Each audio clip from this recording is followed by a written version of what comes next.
oui, c'est des jouets ça. Et ils ont laissé le lieu comme ça. Et ça a dû se passer le jour de Noël, enfin dans les alentours de décembre. Ces moments de vie aujourd'hui disparus.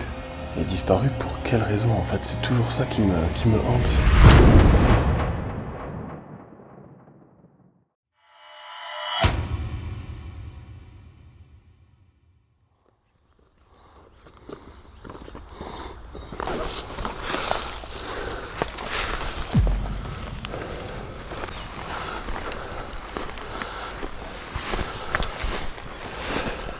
C'est le chemin de Ronce. On parle doucement parce qu'il y a du voisinage. Regardez un peu l'état des fenêtres, la végétation.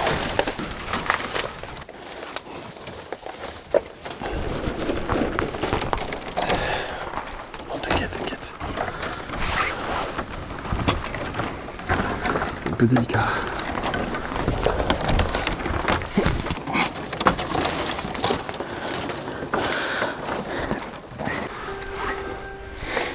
Mais c'est ouvert. C'est ouvert.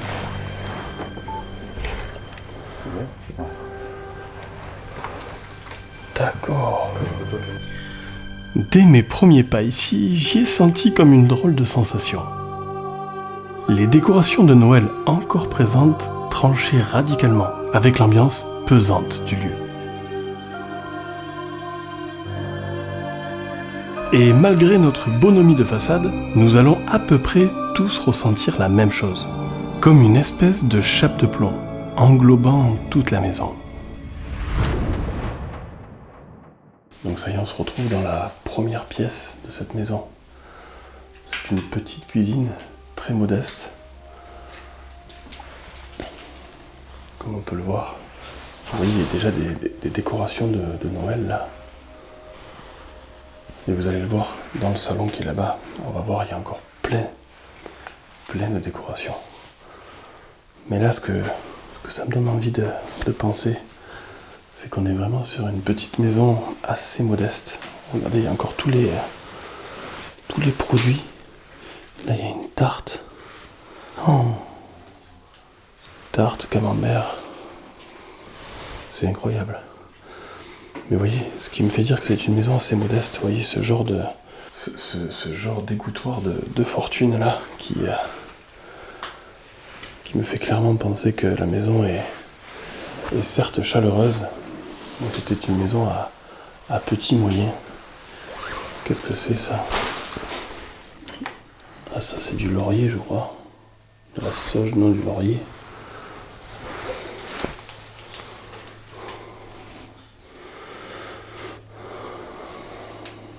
Vous voyez, il y a plein de petites cuillères en plastique, des gamelles entreposées à même le sol. C'est vraiment bizarre comme ambiance. Là, il y a des serviettes, regardez. Là, c'est des serviettes de Noël.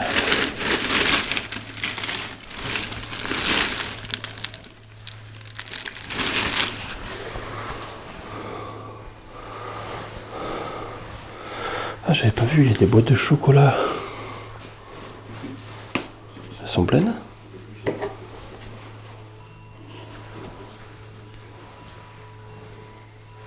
C'est incroyable. Regardez ça. Il y a encore tout, hein. Tout est sur place. C'est assez particulier. Ah, il y a carottes là. Piège à souris. Donc voilà, tous ces éléments me font dire que cette maison est relativement modeste. Mais ce qui reste à déterminer, c'est pourquoi elle est encore pleine. Et que s'est-il passé ici? Là, je suis dans la réserve, juste à côté de la cuisine. J'étais en train de fouiller un peu les poubelles. Je sais, ça peut paraître un peu bizarre, mais ça nous donne pas mal d'indices. Il y a beaucoup d'assiettes. Il y a eu un énorme repas de famille, hein. Veille de l'abandon. C'est rempli, regardez. Il y a des papiers cadeaux aussi dans la poubelle. C'est dingue, hein. Comment cette maison a pu être abandonnée en cette période? Un sac McDo, celui-là, il est pas récent. Là, c'est les toilettes, rien de bien intéressant. Et là, on dirait qu'il y a une arrière-cuisine. On te souhaite une bonne année. Ouais, une arrière-cuisine. Ah non, c'est une salle de bain. c'est fou, c'est une salle de... Je comprends pas, c'est un garde-manger, c'est une salle de bain, c'est quoi? Je pense que la proximité avec la cuisine a détourné un peu la fonction initiale de la pièce. Ça devait toujours servir de salle de bain, puisqu'on voit qu'il y a des produits de beauté, des produits d'hygiène. D'ailleurs là,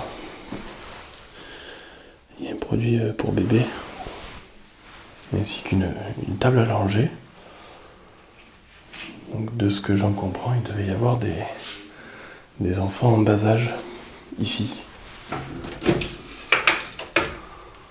Du smecta.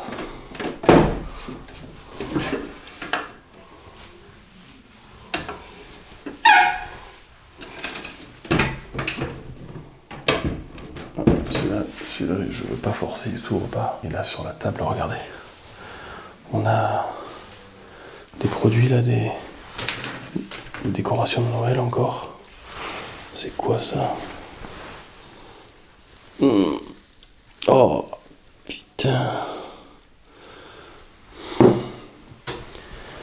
il y a un paquet de gâteaux. Des litchis, des cerises. 2011-2012. Mais là cette pièce elle est vraiment bizarre, il y a de tout. Il y a de l'alimentaire. C'est un coin hygiène, landau. Et là il y a quoi là, dans ce placard? Sèche-cheveux.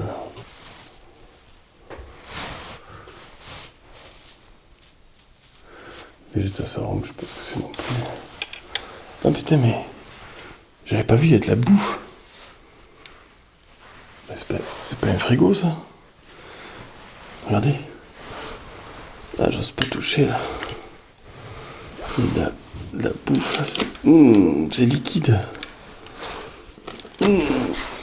Oh c'est liquide. Pourquoi il y a de la bouffe? Et là regardez. Il y a un petit bol duc. Comme si c'était un cadeau, des chocolats peut-être, je sais pas. Là aussi, il y a de la nourriture et des gâteaux. C'est la première fois que je vois qu'un meuble de salle de bain sert également de garde-manger. Cette maison est vraiment bizarre. Cette cuisine et cette salle de bain me font déjà me poser quelques questions. La table de la cuisine tout d'abord, où de nombreuses denrées périssables sont entreposées, comme si elles étaient prêtes à être servies. Serait-il alors possible que cette maison fût délaissée juste avant un repas? Et pourquoi trouve-t-on de la nourriture un peu partout dans la salle de bain? Ces premiers éléments sont assez troublants, mais cette maison nous réserve encore bien d'autres surprises. On va continuer.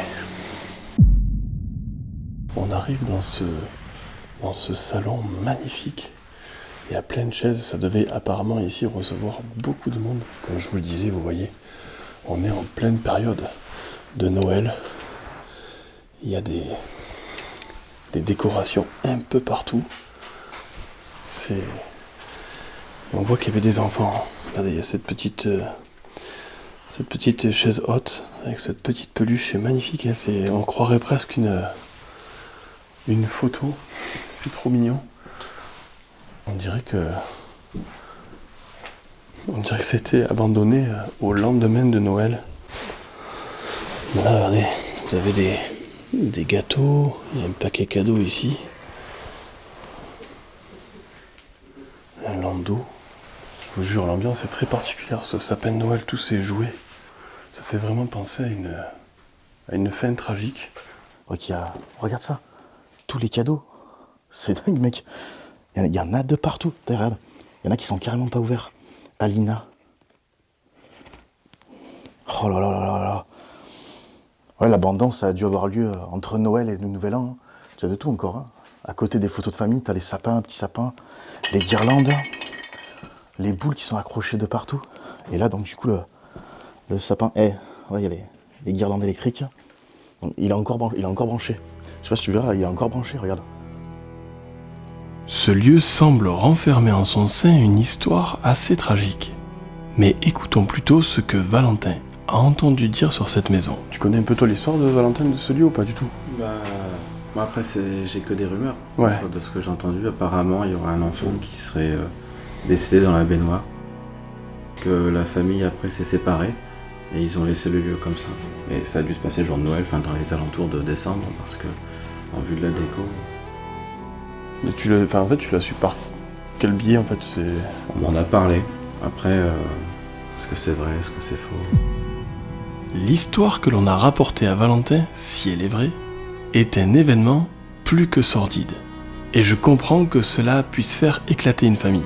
C'est pourquoi, tout au long de cette exploration, je vais tenter de récolter quelques informations sur cette maison, afin de savoir si cette histoire est vraie, et pourquoi ce lieu s'est retrouvé ainsi abandonné sous cette épaisse végétation.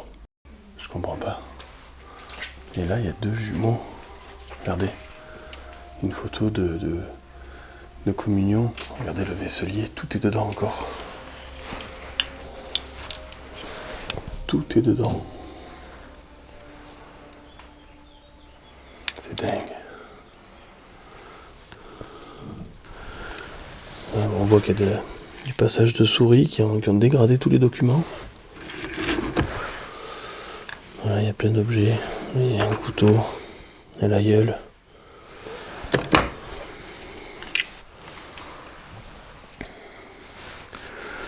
Une petite machine à coudre Singer.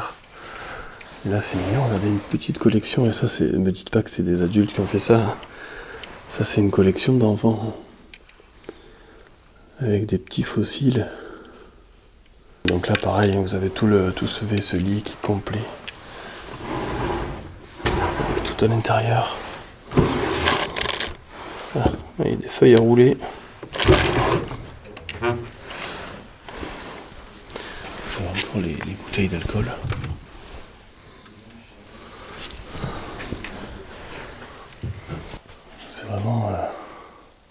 C'est vraiment une atmosphère particulière parce qu'on le sent à l'ambiance que c'est assez chargé. Là vous avez un vieux bureau en tôle, des instruments. Je pense que ça devait aimer faire la fête. C'est une maison qui devait être... C'est vraiment une maison qui devait être festive, vous voyez. Vous avez cette grande table très conviviale. C'est vraiment une famille, je pense que ça devait être vraiment une famille assez simple et avec une grande joie de vivre. Au vu en tout cas de ce que je vois. Hein. Regardez, là vous avez le meuble pour les jouets, pour les enfants qui devait être dans ce salon comme dans une grande salle de jeu. C'est quoi ça? Oh, tous les trucs de décoration ont été bouffés. Regardez, on dirait qu'il y a eu un atelier. On dirait qu'il y a eu un petit atelier de fabrication de je ne sais quoi. Ça fait clairement penser à des activités pour des enfants. Vraiment, c'est triste. C'est triste de voir que cette maison qui a dû connaître tant de joie soit aujourd'hui délaissée et complètement abandonnée. Ce lieu est très étrange car sa décoration et son agencement nous laissent sous-entendre que l'ambiance ici devait y être très chaleureuse. Mais malgré cette apparence accueillante, j'y ressens comme un mal-être, quelque chose de plus profond. Il faut vraiment que j'arrive à savoir ce qui s'est passé ici.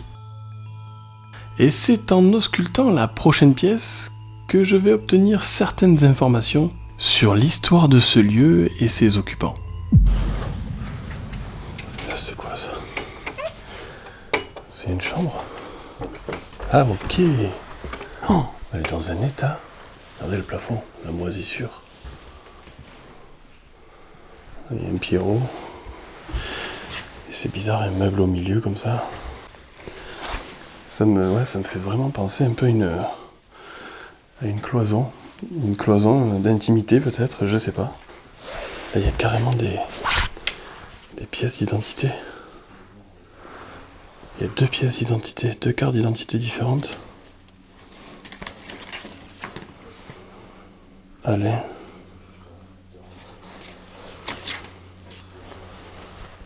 Regardez, là, il y a des photos d'enfants. Là, il y a beaucoup de papiers, des chéquiers. Ça a été fouillé par contre. Hein. Mais là, il y a plein de... Regardez. Des bibelots, des petits bijoux, des montres en pagaille.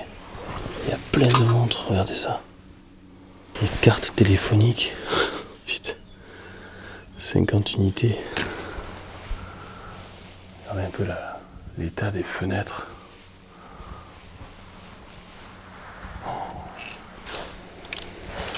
Et vous voyez, il y a de la bouffe partout. Regardez, là, il y a carrément du café, paquet de gâteaux. On se demande bien ce que ça fout là en fait. Regardez, dans les placards, je ne sais pas ce que c'est que cette lubie. Vous avez encore des biscuits, de l'huile, des boîtes de conserve, des produits de beauté. C'est très bizarre. Très bizarre. C'est un dessin d'enfant, ça. Et là, vous avez aussi plein de petits bibelots. Ah, c'est quoi ça? Ah, mais c'est des dents, ça? Ah oui. Là, vous avez des dents. Oh putain, c'est quoi? Ça s'appelle un bridge, ça, je crois, non? Je connais pas. J'en ai pas encore besoin pour l'instant. Là, vous avez une gourmette en argent. Plein de pièces de monnaie. Des cartes bleues. Des cartes de crédit. Il y en a 2. Tous les documents de la famille sont encore ici. Là, il y a tous les papiers d'impôts, regardez ça. Comment on peut laisser tous ces papiers comme ça? Il va falloir que j'essaie d'approfondir la question.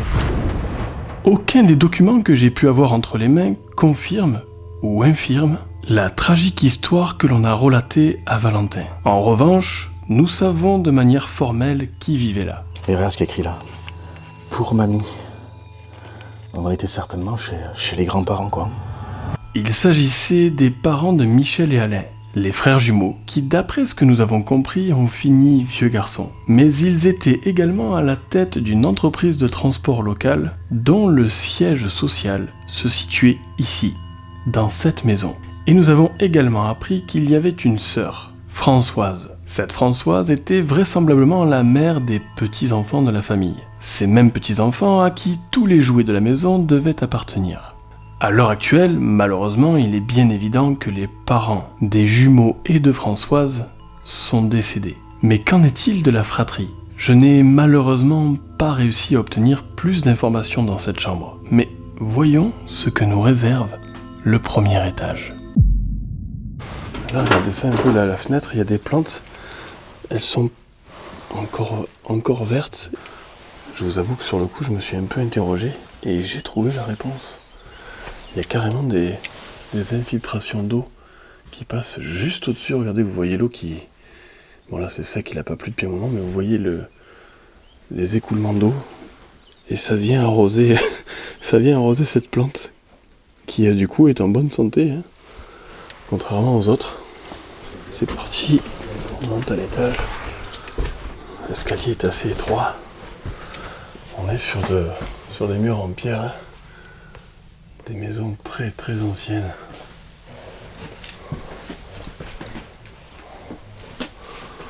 Voilà, il y a cette chambre qui est assez modeste. On dirait même qu'elle a été partiellement débarrassée. Je sais pas, ça fait un peu chambre vidée.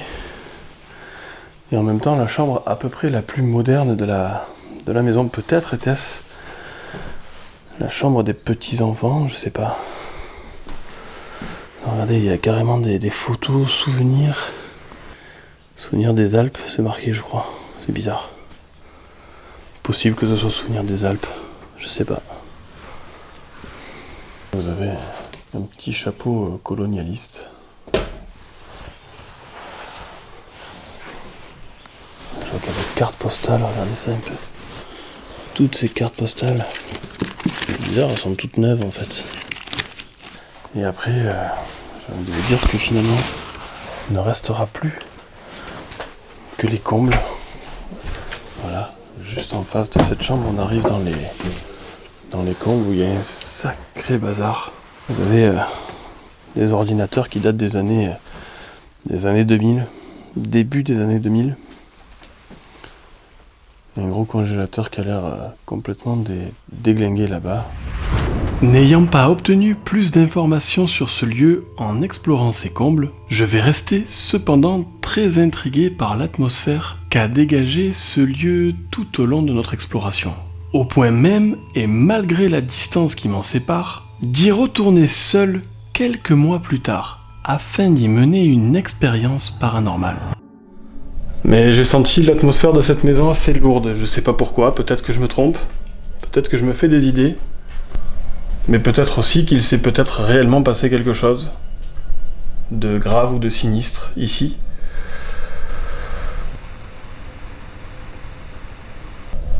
Qui serait Daniel ?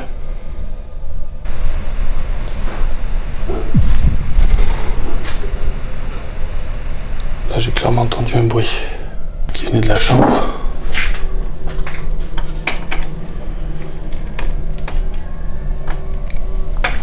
C'est vous qui avez fait un bruit ?